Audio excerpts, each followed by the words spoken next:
Ya, Assalamualaikum warahmatullahi wabarakatuh. Ya, Bapak yang saya hormati, seperti biasa, alhamdulillahilladzi an'ama alaina bi matil iman wal Islam. Wassalatu wassalamu ala sayyidina Muhammadin sallallahu alaihi wasallam, sayyidul khairul anam. Salatan wassalaman ala Rasulillah sallallahu alaihi wasallam wa ala alihi wa ashabihi wa tabihi ala dawam. Asyhadu an la ilaha illallah wahdahu la syarikalah wa asyhadu anna Muhammadan abduhu wa rasuluhu la nabiyya ba'dah. Seperti biasa, kita lanjutkan diskusi fikih kita. Kali ini membahas tentang mengkafani jenazah atau mayat, ya. Sebelumnya kita bertawasul kepada Rasulullah SAW sembari mendoakan atau mengirimkan Fatihah untuk sahibul kitab ini, yaitu Syekh Zainuddin bin Abdul Aziz Al-Fanani. Ila suratin Nabi Mustafa Sayyidina Muhammadin sallallahu alaihi wasallam wa ala alihi wa azwajihi wa dzurriyyatihi wa ahli baitil kiram. Thumma hadiyatan khususan ila ruhi Syekh Zainuddin bin Abdul Aziz Al-Maribari Al-Fanani. Wa usulihim wa furihim wa ahli silsilatihim syaulillahi lahumul Fatihah.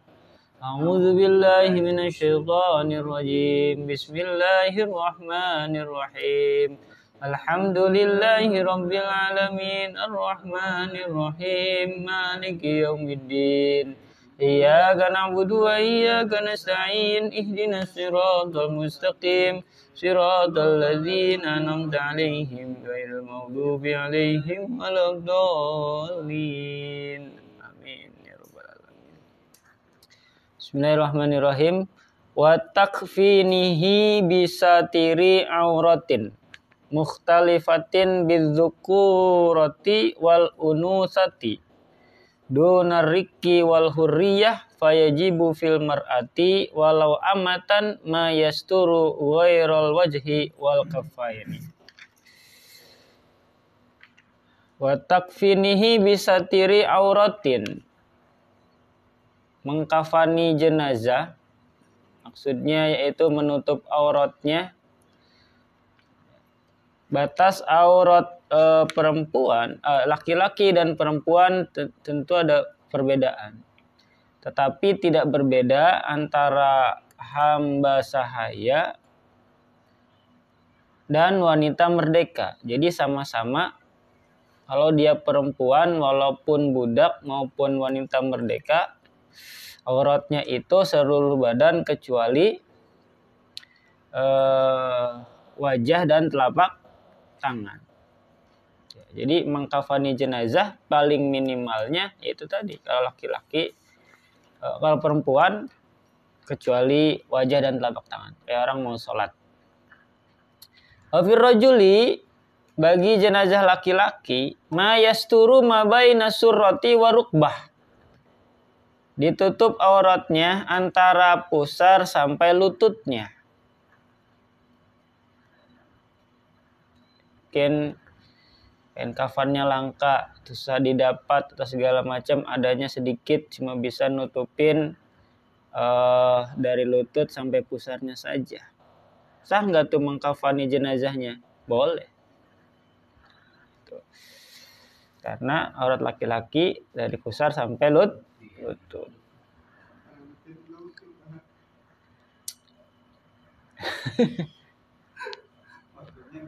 Wal iktifa'u bisatiril aurati huwa masahahun Nawawi. Aurat ditutup dengan kafan yang mencukupi. Hal ini menurut pendapat yang dibenarkan oleh Imam Nawawi dalam beberapa kitabnya. Fi aksari kutubi wa naqalahu 'anil aksarina li'annahu haqqul lillahi ta'ala. Imam Nawawi telah menukil yang demikian itu dari para ulama karena sesungguhnya menutup aurat merupakan hak bagi Allah Ta'ala seperti orang yang masih hidup. Ya, jadi mau jenazah mau yang masih hidup batas auratnya sama. Gitu. Itu menurut sebagian ulama. Wa qala akharun, ulama yang lainnya mengatakan yajibu satru jami'il badani. Wajib menutup aurat seluruh badan dari jenazah tadi. Nah, ini yang kelaku di kita ya. Walau rojulan, walaupun dia laki-laki, nggak ada kain kafan yang setengah badan. Alhamdulillah ya. Walil gharimi man uzzaidi ala satiri kullil badani. Bagi orang yang mengutangkan, boleh melarang untuk menambah selain yang menutup auratnya saja. Bukan melarang selebihnya yang menutup aurat. Wah, ini perkara utang piutang nih, bahaya juga. Misal nih, jenazah wafat. Masih punya utang. Terus pas dikafani, biasa berapa lembar tuh biasanya tuh? Nanti di depan ada. Minimal 3 dan seterusnya. Nah, berhubung dia masih punya hutang dan keluarganya mungkin gak ada yang tanggung jawab untuk membayar hutangnya tadi. Cukup 1 lembar aja Pak Haji. Kalau si yang ngutanginnya ini nggak ridho. Yang 2-nya itu ya kasih ke yang ngutangin tadi buat bayar hutang. Nah, jadi yang punya hutang itu yang mengutangkan boleh melarang untuk menambah selain yang menutup aurat saja badannya. Tapi wah, terlaluan banget ya. Ya, tapi secara hukum fikih boleh. Karena disitulah salah satu bahayanya hutang piutang. Lazaidi ala satiril auli lita'akudi amrihi wa kaunihi haqqan lil mayyiti bin nisbati lil ghurama. Bukan melarang selebihnya yang menutup aurat karena perintahnya kuat dan keadaan menutup aurat itu merupakan bagian dari haknya jenazah dengan nisbat kepada yang mengutangkan. Lalu berapa sempurnanya, berapa lapis? Bukan ratusan jawabannya. Nah, beda lagi itu. Wa akmaluhu lidzakari salasatun. Kafan yang paling sempurna bagi laki-laki adalah 3 lapis. Ya ummu kullun min hal badana, yang menutup seluruh badan si jenazah. Wa jaza ayyuzada tahtaha, tetapi bagian bawah boleh ditambah dengan baju gamis atau baju kurung. Komisun wa imamah. Buat laki-laki tuh, bagian bawahnya boleh ditambah tuh, baju kurung. Kalau ada, kalau enggak ya cukup 3.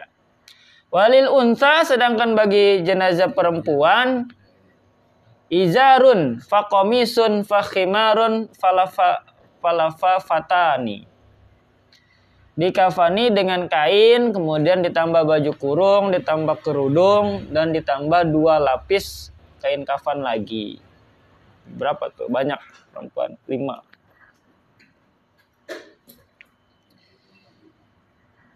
Nah, afdolnya juga wa yukfanul mayyitu bimalahu lubsuhu. Silakan. Jenazah dikafani dengan pembungkus atau kain kafan yang biasa digunakan semasa hidupnya. Nah, kalau bisa mah tadi kan ada ditambah kain baju kurung segala macam, itu yang biasa dia pakai selama masih hidup.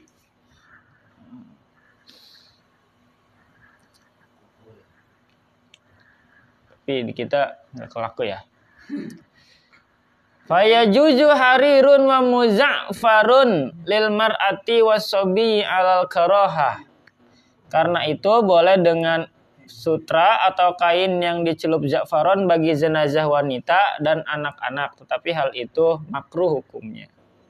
Jadi afdolnya itu bagi pakai kain yang sehari-hari dia pakai untuk ibadah, baju kurung segala macam.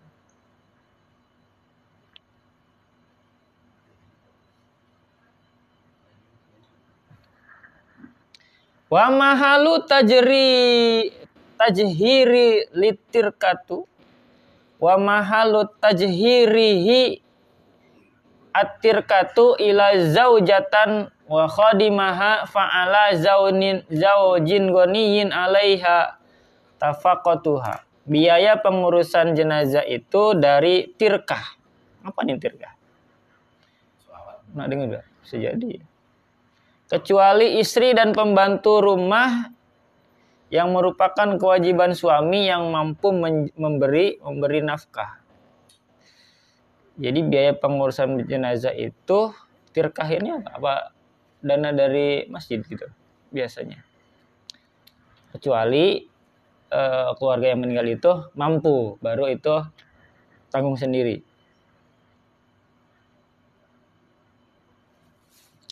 Fa illam yakun lahu tirkatun, apabila jenazah tidak mempunyai tirkah, fa'ala man alaihi nafaqatuhu, maka biayanya merupakan kewajiban bagi yang memberi nafkah hidupnya.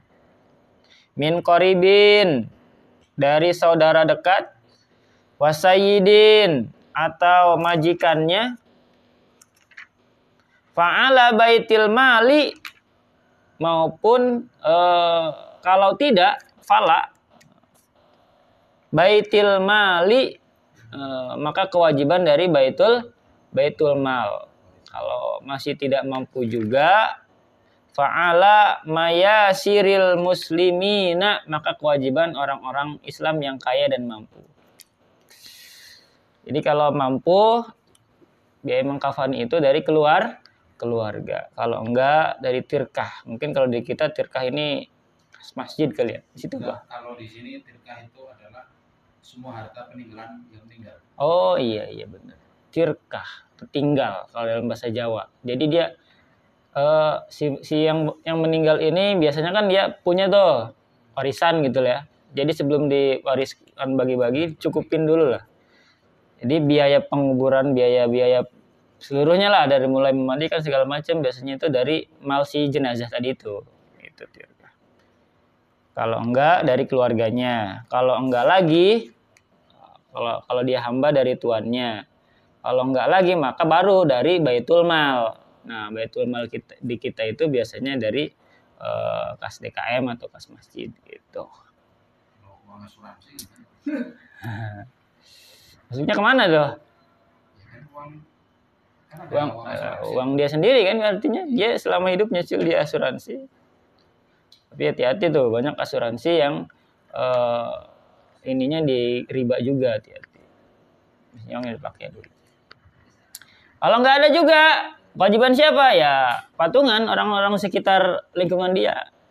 Misal sebatang kara, punya keluarga lain, tertinggalnya nggak ada ya. Gak ada yang bisa dijual dari yang dia punya untuk biaya pengurusan jenazahnya, maka gotong royonglah swadaya masyarakat yang ada di sekitarnya. Karena ingat, itu salah satu kewajiban orang yang masih hidup terhadap orang yang sudah meninggal.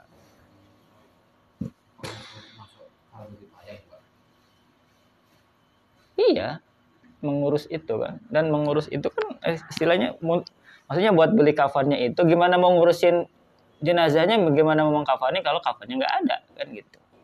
Sama kewajiban fardu kifayah juga, bagian dari situ. Kalau dari keluarga terdekat atau dari dianya tidak ada, itu opsi terakhir. Nah.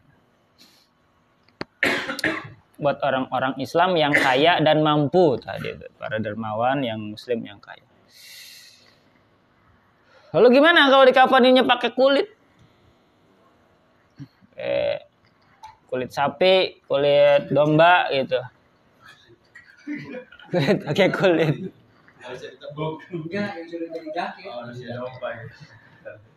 Wayah rumu atakfinu fi jildin.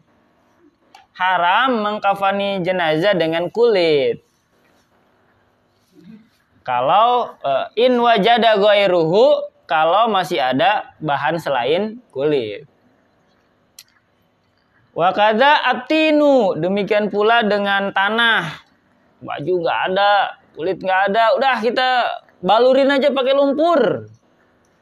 Toh mau dikubur, biar yang penting auratnya nggak ketutupan. Demikian pula dengan tanah atau lumpur, itu juga hukumnya masih haram. Kalau nggak ada, wal khashish, pakai rumput aja yuk. Saking nggak adanya pakai rumput, bungkus hijau.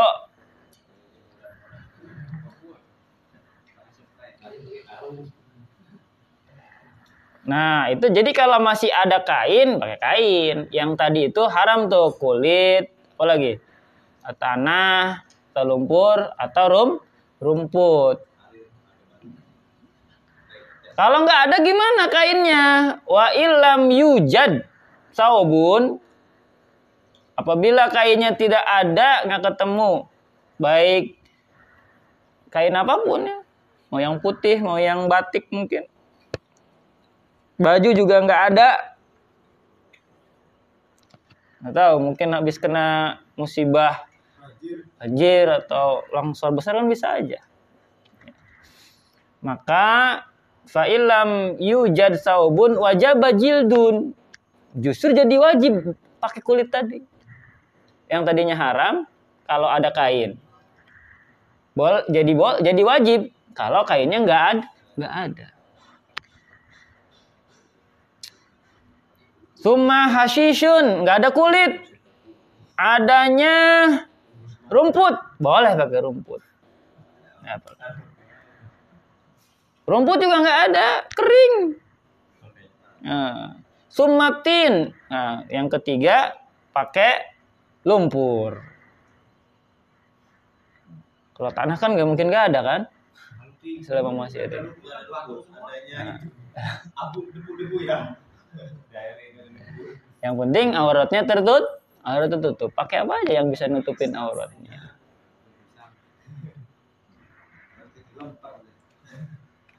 Sumati nufi mas tadzarahu syekhun. Ya.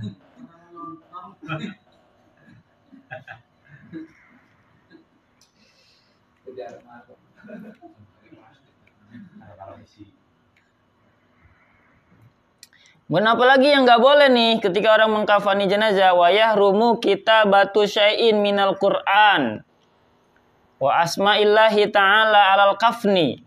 Haram hukumnya menulis lafaz-lafaz Quran, mengutip Al-Quran, misalkan qul huwallahu ahad dan seterusnya.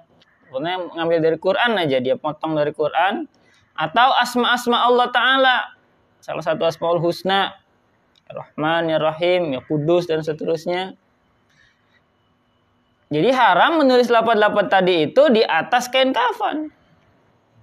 Coret-coret kafannya, kaligrafiin. Nggak boleh. Kalau tulis nama boleh nggak, Pak? Tentu.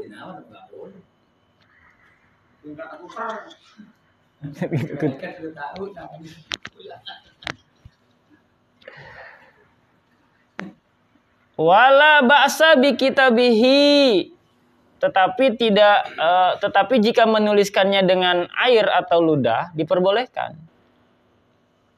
Birik li'annahu la yathbutu, karena ludah itu tidak akan membekas, cepat mengering. Jadi kalau nulisnya pakai air kan biasanya kelihatan tuh basah tuh.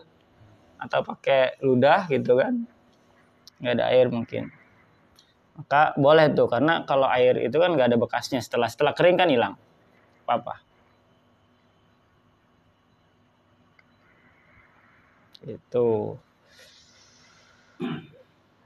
Li'annahu yasbutu. Wa afta Ibnu Shalah pernah berfatwa bihur mati satril janazah, bahwa menutup jenazah dengan kain sutra walaupun dia perempuan, walau imro'atan, kama yahrumu tajninu baitiha biharir. Hukumnya haram sebagaimana diharamkan menghias rumah dengan kain sutra.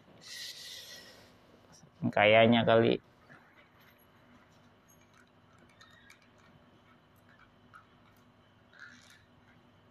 Nah, tapi beda pendapat lagi dengan wa khalafal Jalal Al-Bulkiyani.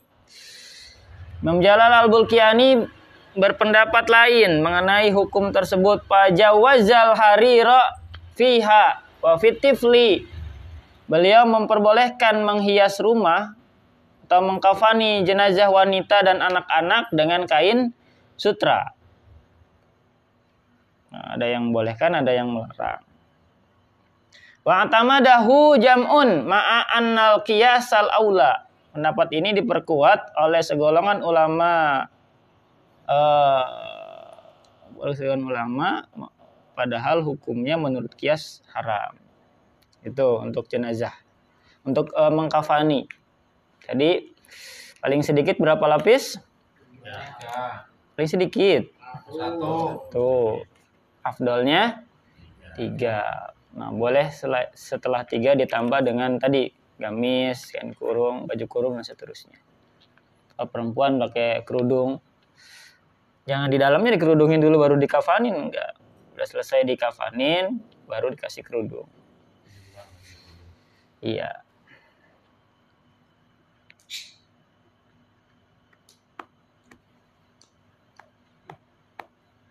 Udah selanjutnya wadafnihi, bagian menguburkan.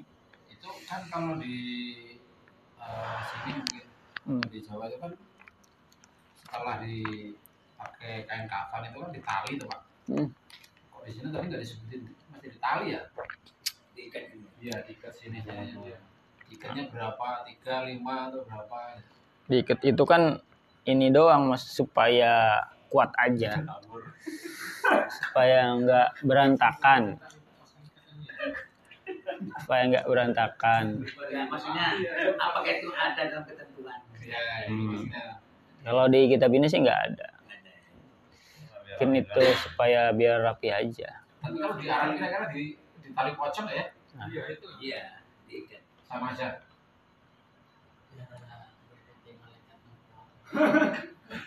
Diangkat. Khawatirnya kan kalau nggak ditali pas perjalanan itu kan, Iya. dari rumah buka segala macam.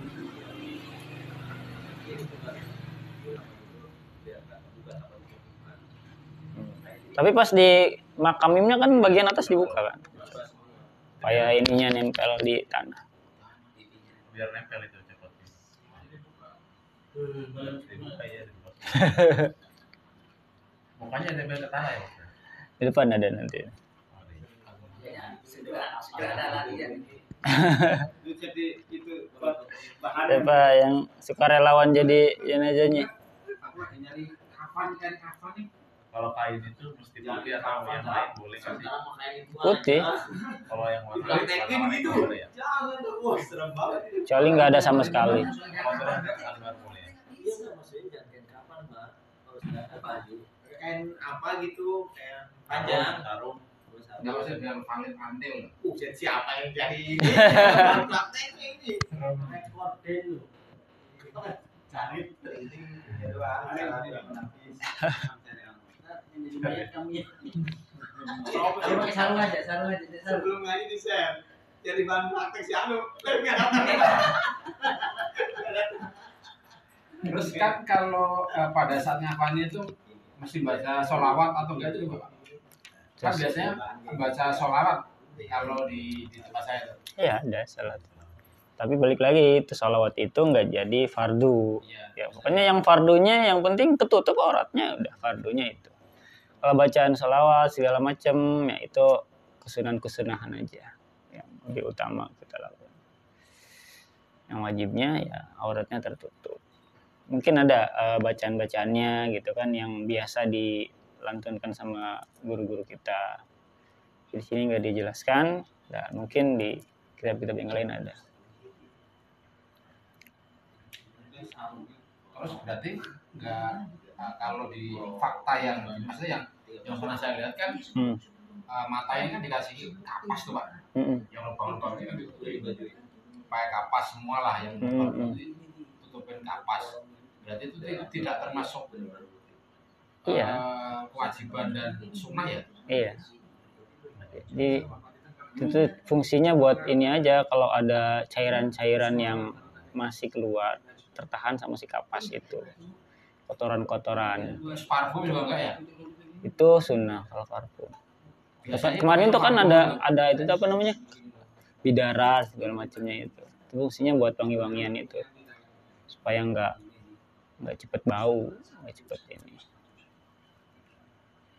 Terus biasanya kan di apa namanya di kafani terus ditali kan. Terus dimasukin di keranda itu kalau di kamu dikasih Pangkalan, tikar, tikar tapi dari apa? pandan. dari pandan atau dari kayak gitulah. Suket itu loh. Iya, anyaman pandan gitu kan. Kalau di sini tuh dibuntel itu apa namanya? Apa itu? Kalau kan kakavan terus dimasukkan keranda kan. Tapi itu dibungkus sampai tikar lagi enggak? Ya tikar. Tikar. Iya, terakhir bisa. Iya tikar. Setelah selesai ya pakai kain kafan. Ya. Baru itu dia ditidurin di Keranda. Ya. Tikar itu berbungkus. Tapi pas di makam ini tikar mah nggak masuk yang Enggak, lahat, kan? diturunin aja, terus diambil pelan-pelan itu tikarnya itu.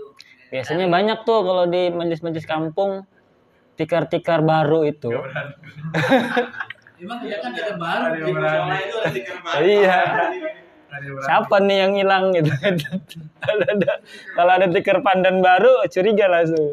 Menjaga biar nggak terlalu vulgar kali bawah. Berani masuk bawahnya. Kelihatan banget putih kan gitu. Mungkin itu nutupi itu mungkin maksudnya ke situ kan. Kalau dulu kan orang pakai kerandanya bambu kan, itu kan kebuka kan kalau dulu. Ya, fungsinya untuk itu. Kalau sekarang kan pakai keranda yang besi itu ditutupin juga kan. Tikarnya beda itu mah. Khas ya. Tikarnya itu apa dari Pandan. Anyaman pandan. Kalau di masjid ada, nah ini. Iya, bukan tikarnya dari daun itu, rotan bukan. Emang kita bagus. Apa? Itu tuh yang dua tuh yang kita tuh satu gedebong bekas apa? Gedebong pisang bekas mandiin. Dua tikar itu tuh yang jadi. Kalau di kampung itu benar-benar ngeri itu. Horor itu.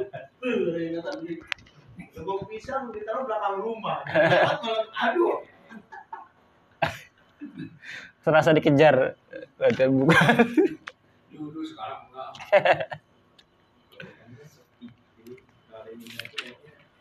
Kerasa ya. Suasananya terasa. Di kampung terasa. Kalau di sini meninggal hari ini berkubur, malamnya rame pada main. Gaplek bahkan. Yang repot itu orang main gaplek bukan. Nggak apa-apa itu. Lanjut, cukup?